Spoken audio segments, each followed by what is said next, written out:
we got the confrontation that we have been waiting for. Kenny Omega, Hangman Page, one-on-one, middle of the ring. Ace! Let me go, because I'm about to blow up. When I tell you this is the hottest feud in wrestling, this is the hottest feud in wrestling. Old school was new school again. We got Christian Cage versus Matt Hardy, two vets that proved to us why the WWE style of wrestling is out the window. I'm calling a timeout and a traveling on you. Can you finally give some kudos to your boy Christian? Can you finally say, Christian, you're better than Edge?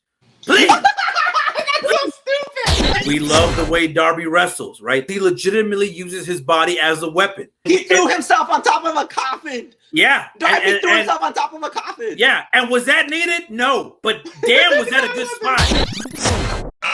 What is up, everyone? Welcome to this week's episode of the Weekly Finish Up. My name is Beefy Supremo! And to my left is the dashing debonair of D-Town, Ace Styles. What it is, what's good? It's your boy, Ace Styles. How you doing, Ace? Man, I'm doing real good. I'm doing really good. We are all doing really good. You know who else is doing really good? AEW, baby. AEW hit 1.025 million. Can we get a round of applause, please, for AEW? Through the roof. The fans are back. Everything is looking up. And part of the reason why everything is red hot is the hottest free agent in town, baby. Malakai Black has entered AEW. He confronted AEW's gatekeeper, Cody Rhodes. Ace, what happened? Let me tell you something.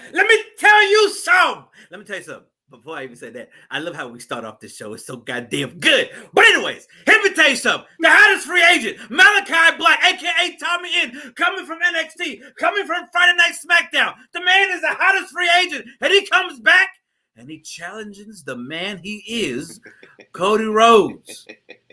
Let me tell you something. At first, I was like, I don't know. I don't like this mug. I don't like this mug. Cody Rhodes, that's what I hear before. Cody Rhodes is a mid-carder, but let me tell you something. But let me tell you something.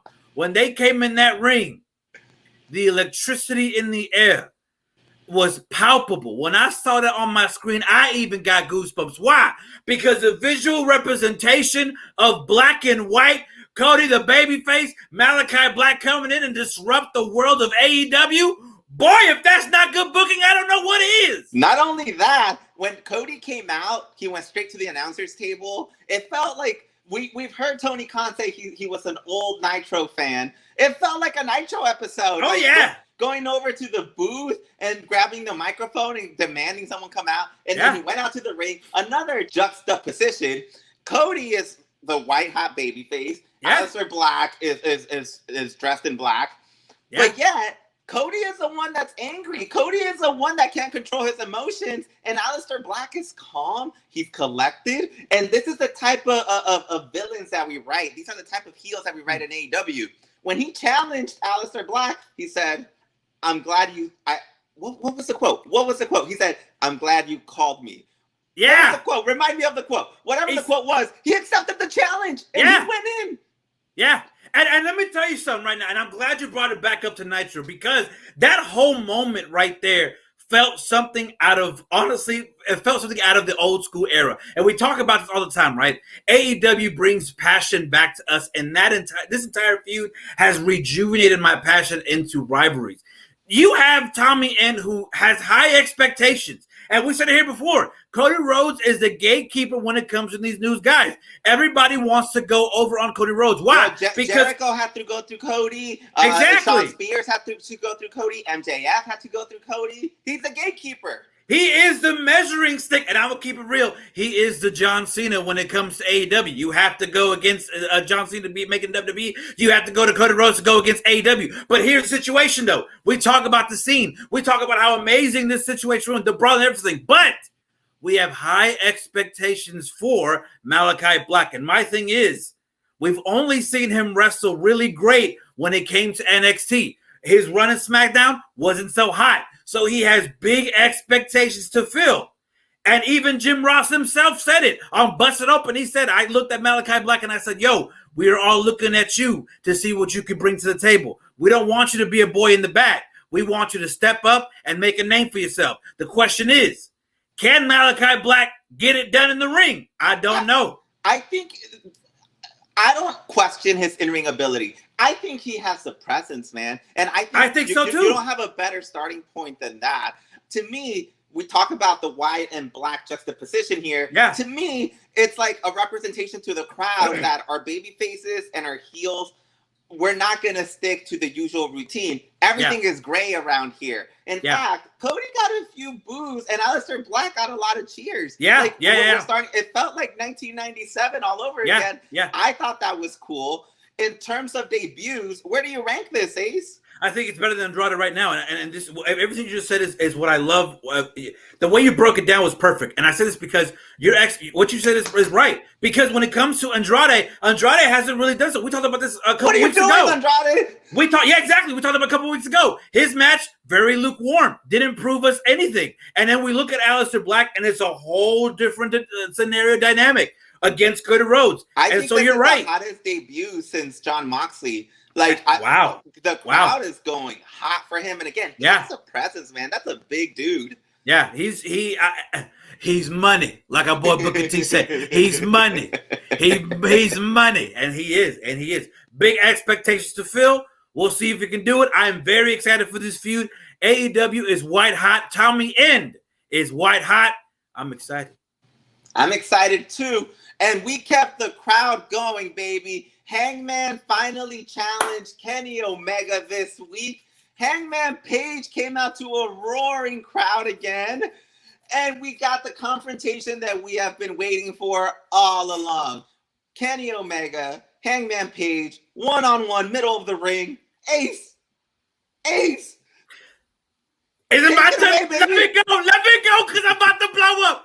When I tell you this is the hottest feud in wrestling, It's been so long.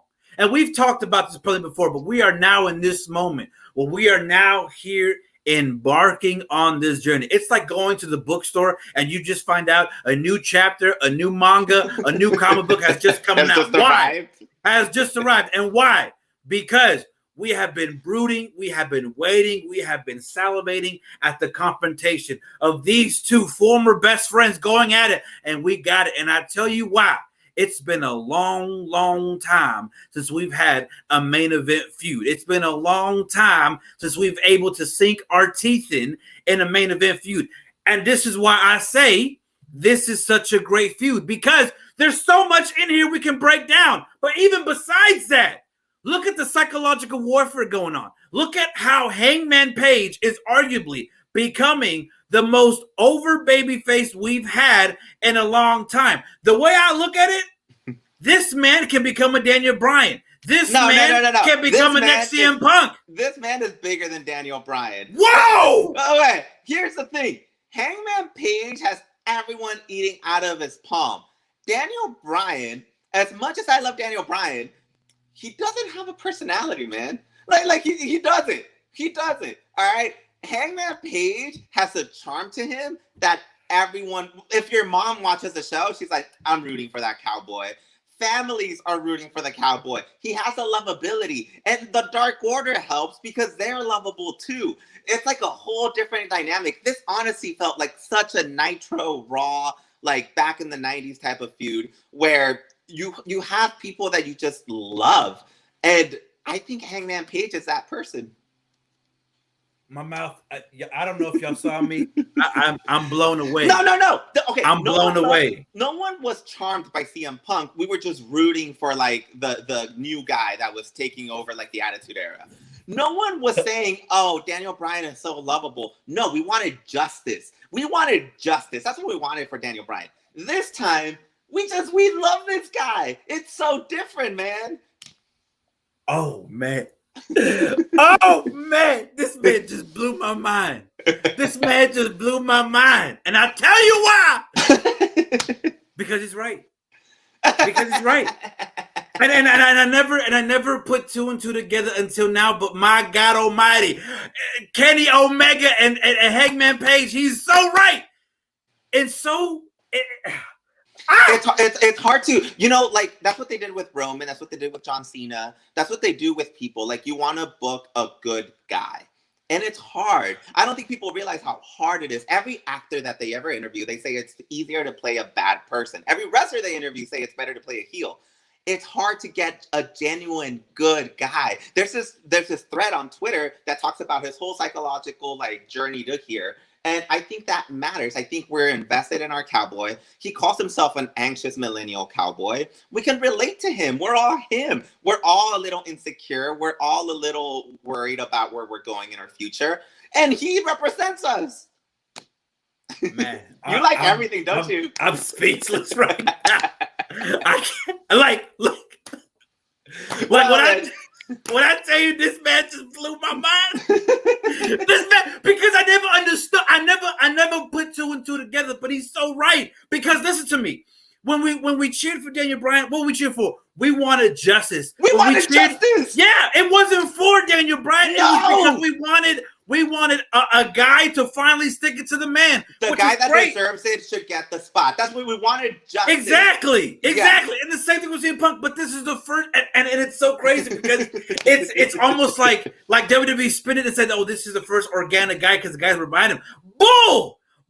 And I tell you why. It's bull. It wasn't organic. It's because you were giving me boo-boo, and I wanted something better, so we wanted Daniel Bryan. But in this case, you're right. Yeah. Hangman Adam Page is the true sense of an organic babyface. Why? You're 100%. Wow. And I will say the fact people even forgot Brian Cage beat the crap out of Hangman Page a few weeks ago, and no one even remembers. That's how good the booking is. It doesn't matter. We're rooting for this guy. I just want to know what did you expect? And what are you hoping for? Happens from here. Honestly, they are going into uncharted territory, and I say this because if you look at the momentum AEW has, right, for the first time ever, we are coming back, if not even better than we were pre-pandemic era. Let's go, baby. And I say this because we are AEW is white hot. Right. And right now we have a few that casual fans can sink their teeth in. Right. This past week, actually, it was yesterday. They just almost sold out at the Arthur Ashe Stadium. They're selling out. So they're selling out. We are months away from All Out. Right. So we're going to keep building. So when these two icons, which is former ex-best friends, collide, right? That's gonna that could be the biggest feud that we've ever had in wrestling. Good. I'm excited we're doing this, man. But that's a new school, Ace. And again, everything was white hot this past Wednesday. Man. Old school was new school again. And we got Christian Cage versus Matt Hardy, one-on-one, living legends among us. Two vets that prove to us why the WWE style of wrestling is out the window. Ace, what did you think of this match? I'm calling a timeout and a traveling on you. Can you finally give some prep? Can you finally give some kudos to your boy Christian? Can you finally say on air, live on the weekly finisher? Can you finally say, Christian, you're better than Edge? Please. That's so stupid. Can you please? For everybody watching. For everybody listening to the podcast, y'all know I have been clamoring. Let's hear it. Absurd. Let's hear it. You know that would be lying. What is wrong with you? Oh my God! Why would it be? Let me tell you something. The reason why we talked about this topic is because old school became new school again. When I came into this match, I thought I was going to see another regular, boring Monday Night Raw version of the two veterans going at it. And I was shocked because these men told a story. There was psychology. The match was incredible. I was just blown away that these two guys can still go. But besides that, the fact that Christian and Matt Hardy put on a clinic. They put on a clinic. And that's something good that AEW does. This was put in the middle of the show. It kept the pace going. It's a different style of wrestling to the other matches that we saw. It was great. These two veterans are providing something different.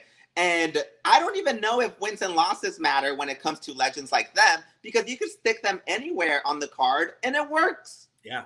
And here's my thing. And again, this is the reason why I want to get Beef Supreme to say it, because arguably that match between those two guys was better than any Edge match he's had in WWE so far.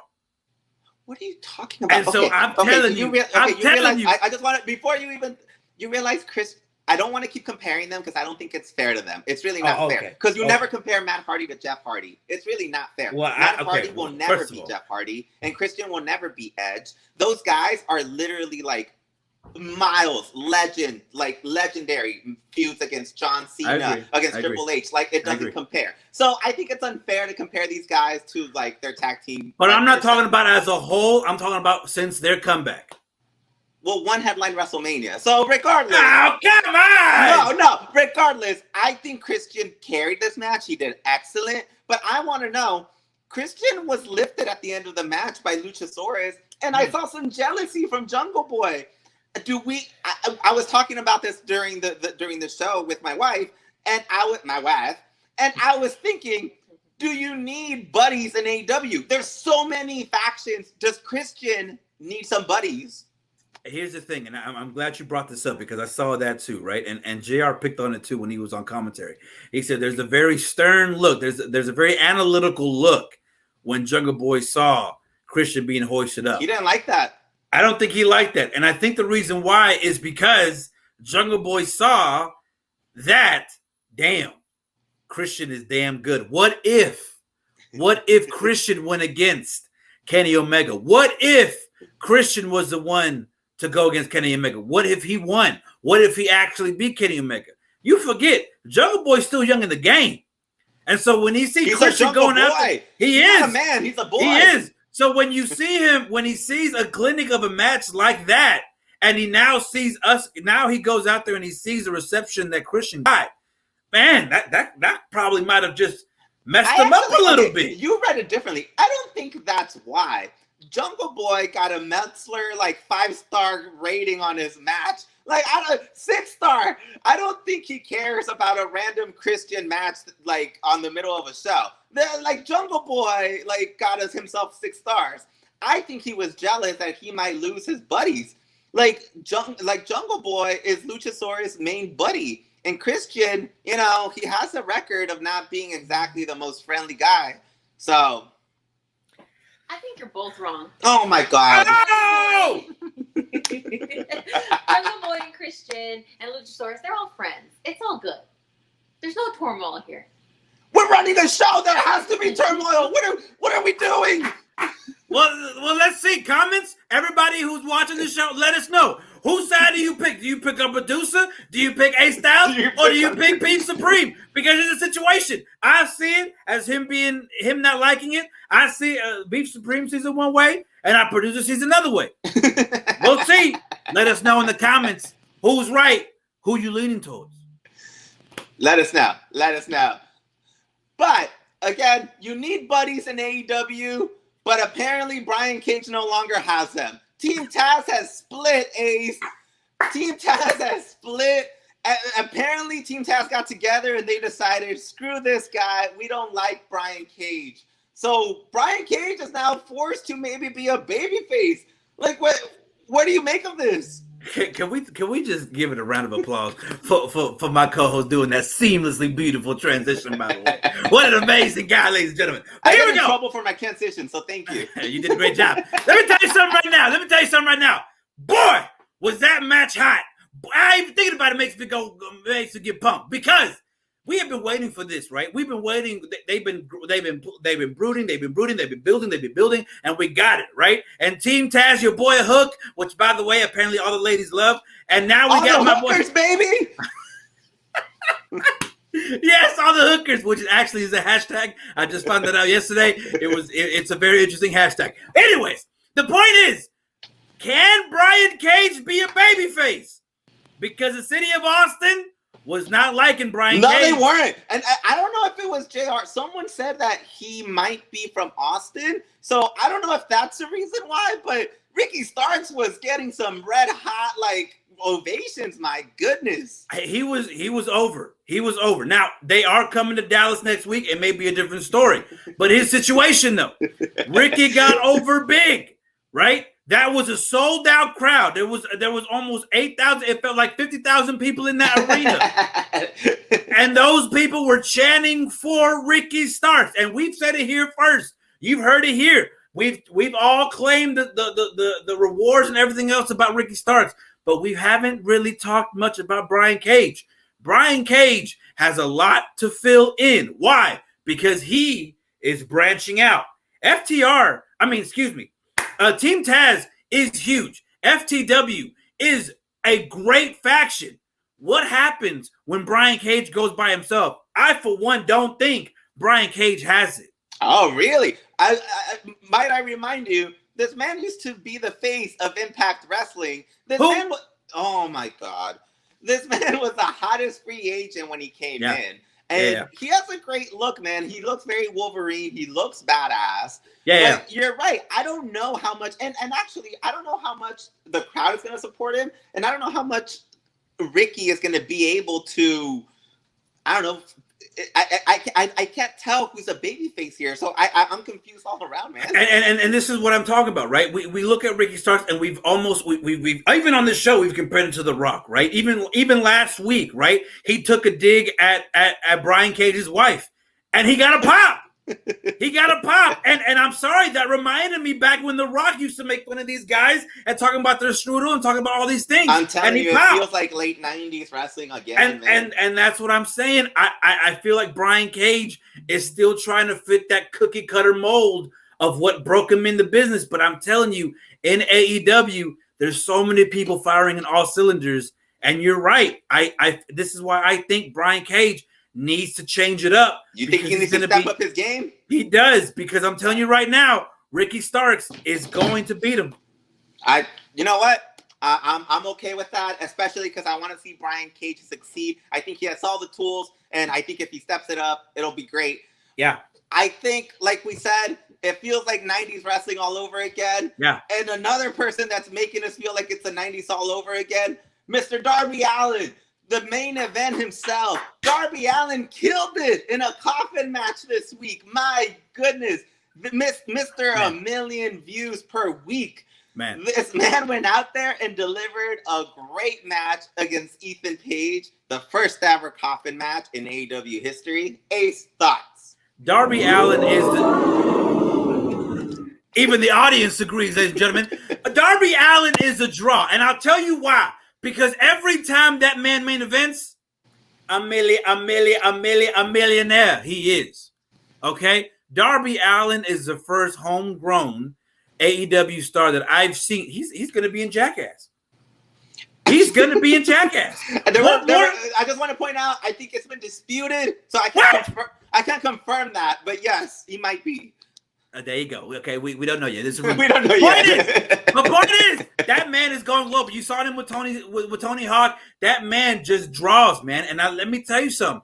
The ladies love some of Darby Allin, and even the guys love some of Darby Allin. He's a universal star. And when I tell you right now, he is going to be big in AEW. If not yet, he will. And I'm telling you right now, that TNT title is going to look great when Darby Allin becomes champion. Oh, you want him to take it back, eh? Okay. Yeah. Okay. I think Darby Allin has proven that he is a star. You're right, he might become the first crossover star if the Jackass rumors are true. This man might be branching out beyond what we see of him. But every time I see him wrestle, I wonder, can he sustain himself? You know, I mentioned Jeff Hardy earlier. His style of wrestling is really unique. Someone like Mick Foley also doesn't last forever. Can Darby sustain this type of style forever? You know, John Moxley even took him to the side and said, "Hey, kid, I need you to slow down. You don't have to do that, right?" John Moxley that's like having Terry Funk come to your house and say, and it's one of those things where we love the way Darby wrestles, right? That's one of the reasons why some people are so captivated by him, because he legitimately uses his body as a weapon. And he threw himself on top of a coffin. Yeah. Darby threw himself on top of a coffin. Yeah. And was that needed? No. But damn, was that a good spot. It wasn't needed. You won the match, but man, he went in there, right? How do you go up to TK and say, yo, at the end of the match, I'm gonna coffin drop myself inside the coffin? What? It's a real coffin drop. It was like, so what are you doing? What are you doing? I need you for next week, Darby. Yeah, relax, kid. But hey, Darby Allin knows what he's doing. Again, I say this again. Everybody is shooting in all cylinders, and Darby Allin is a star. And I'm telling you right now, Miro, watch your back. Oh, man, you're really for this. Because you are a champion, and I'm loving the way he has his Messiah complex, all that good. God's favorite champion, he claims himself. Darby Allin is coming. Be careful. Man. Be careful. We talked a lot about Darby, but I feel like Ethan Page is also to be commended for a great main event. I want to know, is Sting holding back Darby, and is Scorpio Sky holding back Ethan Page? I think it's time to separate the groups. Okay. I think it's time. They teased it a little bit when Darby told him, "Stay back, Dad. I got this." I loved it. I think it's time for them to come back and bring that in, and I want to see a Sting versus Darby Allin match. Yeah, I think that'll be the next level, and I'm excited for that. Yeah. But again, AEW firing on all cylinders. Amazing week. But we are heading into a big jam-packed weekend, Ace. I want to know, Money in the Bank is this weekend. We have the classic Money in the Bank matches. The women on one side, the men on one side. Prediction. Who needs it the most? Who's going to win, Ace? Who do you got in the Money in the Bank ladder match? Man, this is hard for me, right? This is hard for me because Money in the Bank to me is almost bigger. To me, it's one of my favorite pay-per-views that WWE does. Why? Because it helps people that need it. And for so long, I've said... Did it help Damien Sandow? Yo, can I get a bruh? Can I get a bruh? Because this man is shooting. This man is shooting. Let me tell you something. You're right. Bruh. There you go. And let me tell you something. It's hard, man. It's hard. And that's why who needs it more? Who needs it more? And this is my thing. For the guys section, it has to be Kevin Owens. Because I'm telling you right now. He definitely needs it. I'm telling you right now. Kevin Owens, man. He went from being the must-see guy from the Jericho, from everything else, man. He was doing great, and he was must-see TV, and he was headlining main events. So now, I don't know who Kevin. I don't even know what he does. Like, what is he doing? I only see him hanging out with his family at home. I don't even know if this man wrestles anymore. That's the thing. I haven't seen a Kevin Owens match at all. Right? And so the things, and that's not knocking the guy, but this man needs it. So my pick for the guy section is Kevin Owens. He needs it. The man has been floundering. What about the women, Ace? For the women, this is going to be very hard for me. And I say this because, actually, scratch that, reverse it. It's time. It's time. Wait, you have Kevin Owens winning that too?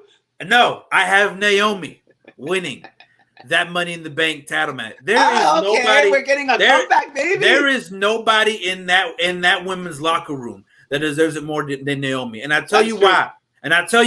Say what you will about she's underutilized. We already know that. Yeah. I'm talking about they like to claim how Charlotte and yada yada yada are the most athletic superstars. No. Go watch a Naomi match. You'll see how athletic she is. You'll see how damn good she is in that ring. It's not that she's underutilized. No, it's the fact that y'all don't give her enough credit for what she does in that ring. I'm okay with that, actually. You're right. It's not that she's underutilized. She doesn't get the credit. She actually performs great every week. I've always felt that about her. I feel like she's really undervalued in that company. And I get your take. I'm okay with that. There you go.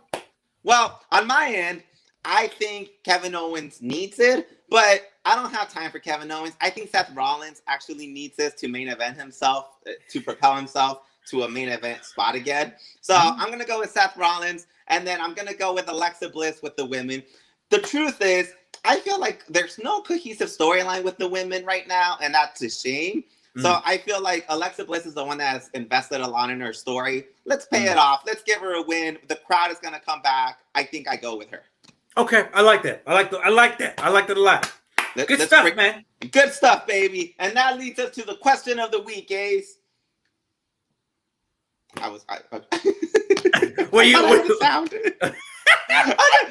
The question of the week, Ace. What is a must-see match this weekend at Money in the Bank? We have main events. We have ladder matches. What's your match? I'm going with the sleeper main event of the match, and that's Kofi Kingston versus Bobby Lashley. And I'll tell you why.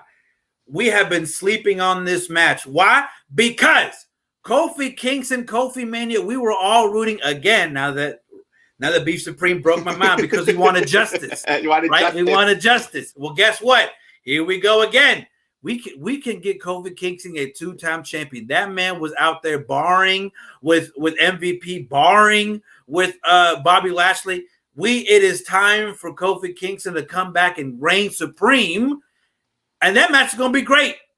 Well, talking about reigning supreme, the man Roman Reigns is a real main event, baby. I don't know why we're acting like Edge and Roman Reigns is just a throwaway match. My goodness, we should be grateful that we have the privilege of watching Living Legends main event in such a pay-per-view. Roman Reigns is on top of his game. That is the top match at the banner. Edge made his return. That pop this weekend is going to be phenomenal. This match is highly coveted. I'm sure it's one of Roman's dream matches in his resume. I am highly looking forward to this. I expect a 5-star match. And when he loses, Edge returns again. That's the thing. That's my point. The same thing with Christian and Matt. Once you're at that level, Edge doesn't need wins. He doesn't need losses. He's the attraction. Edge is the attraction. This man has main evented countless pay-per-views. Like, you have to realize, you have to admire what you have, Ace. I mean, I guess. Well, but it ain't for me, fam. Obviously, it's not for you, but I want you to let us know, is Ace right? Am I right? What are you looking forward to this weekend? We have a jam-packed weekend. I also want to know what you thought about this week's episode of Dynamite. And Ace, why don't you sign us off, baby? Ladies and gentlemen, it's time for that goo-goo magic where I tell you, that's right, you who is listening, who is watching, where the hell you can follow us at. Well, guess what? You can like and subscribe at Roger Talks Wrestling and make sure you hit that bell button so you get all those notifications so when you know when a new video is up. So make sure you comment below. But not only that, this show is available on every single platform that you get your podcast. Apple Podcasts, Google Music, SoundCloud, Amazon Music, Spotify, you name it, we are there. So whether you in the country yard, whether you outside, whether you getting a COVID shot, whether you back indoors because, you know, the Delta variant is running wild on all the Hulkamanias out there, guess what? You can listen to the podcast anywhere, wherever you get your podcast. Believe that and believe in Roman Reigns. What a promo. Well, thank you, Ace. Thanks to our producer. She does a great job behind the scenes. Thanks to everyone that has kept following us. We're looking forward to this weekend. More wrestling, more crowds. And Ace is going to be at Dynamite next week. So we expect some behind-the-scenes look, Ace. Oh, you most definitely. Yeah. You already know. You already know. All right. See y'all next week, baby. I'm out. Peace.